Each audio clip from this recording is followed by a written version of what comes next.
विनोद जी, क्या 2024 के जिस बैटल ग्राउंड को यहां से जो सुकेश समझा रहे हैं, यहां से हम देख रहे हैं, तो क्या वाकई बहुत क्लियर स्प्लिट और एक पोलराइजेशन की तरफ बढ़ता हुआ दिखाई देगा हमें ये 2024 का बैटल? क्योंकि राजस्थान और मध्य प्रदेश में भी मेजॉरिटी ऑफ मुस्लिम जो है वो कांग्रेस के पास गया 83-87% तक। देखिए, ऐसा है कि जो सुकेश बहुत आगे चले गए। इन्होंने अपनी नज़र दूर तक चला दी कि क्या होगा, बीजेपी क्या करेगी। लेकिन सच्चाई ये है कि आने वाला 2024 का इलेक्शन अगर इंडिया अलायंस की पार्टीज मिलकर लड़ती हैं और इस रिजल्ट के चलते अगर छत्तीसगढ़ भी कांग्रेस जीत जाती है तो कांग्रेस जो है वो मेलोड पार्टी होगी, जो कि उन लोगों से गठबंधन बनाने में ज़्यादा सक्रिय होगी। अगर 400 सीट पे डायरेक्ट कॉन्टेस्ट होगा तो भारतीय जनता पार्टी को हर वोट की ज़रूरत पड़ेगी।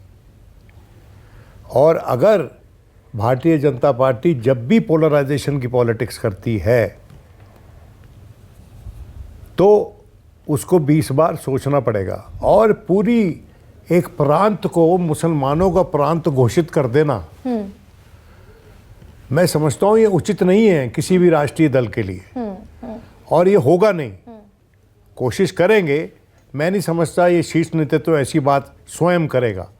हो सकता है कि दूसरे टीयर्स पे करवाई जाए, लेकिन ये बदकिस्मती होगी अगर ऐसी बात होती है तो, क्योंकि तेलंगाना एक अहम राज्य है साउथ का, और साउथ में पोलराइजेशन ज़्यादा काम करता नहीं है। ये भारतीय जनता शर्मा जी उत्तेजित हो रहे हैं। मैं थोड़ी बात पूरी कर लूँ शर्मा जी, मैं भी एक शर्मा ही बोल रहा हूँ, थोड़ा स्पेस दीजिए। मैं आपके अगर मगर में जो है, आपकी अगर मगर की राजनीति को ही समझ रहा हूँ मैं।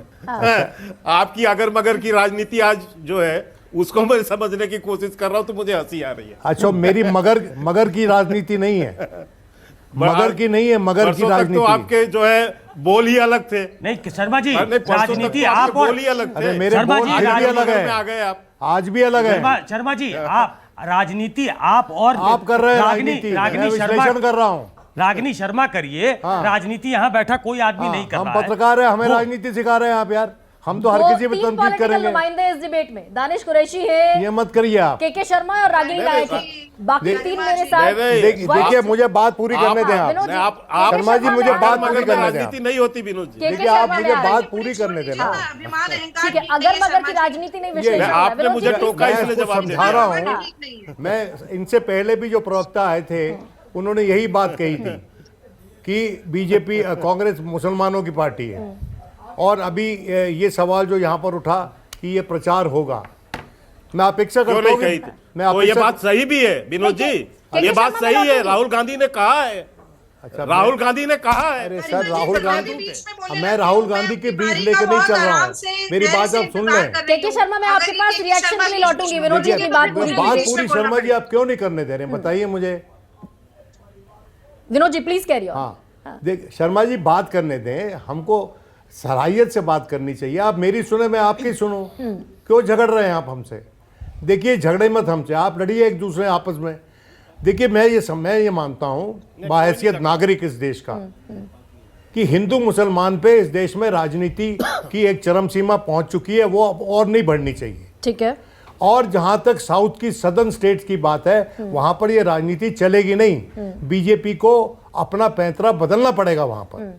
नहीं, लेकिन नॉर्थ स्टेट्स में देखिए, कोई भी national party, BJP national party है, ये सच्चाई है। और उसको नेशनल पार्टी की तरह हर आदमी को, हर वोटर को बाहैसियत सिटीजन ट्रीट करना है। ये जो जिसको अपीसमेंट बोलते हैं, उसको दूसरी तरह से अफर्मेटिव एक्शन भी बोला जा सकता है। तमाम दुनिया में अक़लियतों के लिए अफर्मेटिव एक्शन होता है। सम ऑफ द मोस्ट डेमोक्रेसीज में होता है। अमेरिका में नहीं होता क्या? ब्लैक लाइव्स मैटर क्या था? होता है कि नहीं? होता है। तो मैं ये मानता हूं कि भारत एक बड़ी लोकतंत्र है, वो उसी के हिसाब से परिपक्व भी होना पड़ेगा। और अपने ही बाशिंदों को तकसीम करना अच्छी बात नहीं है, तो क्योंकि आप अपने ह्यूमन रिसोर्स को, जो आपका यूएसपी है दुनिया भर में, उसको ही वीकन कर रहे हैं। उसे आप पोलराइज नहीं कर सकते, ना करना चाहिए। जल्द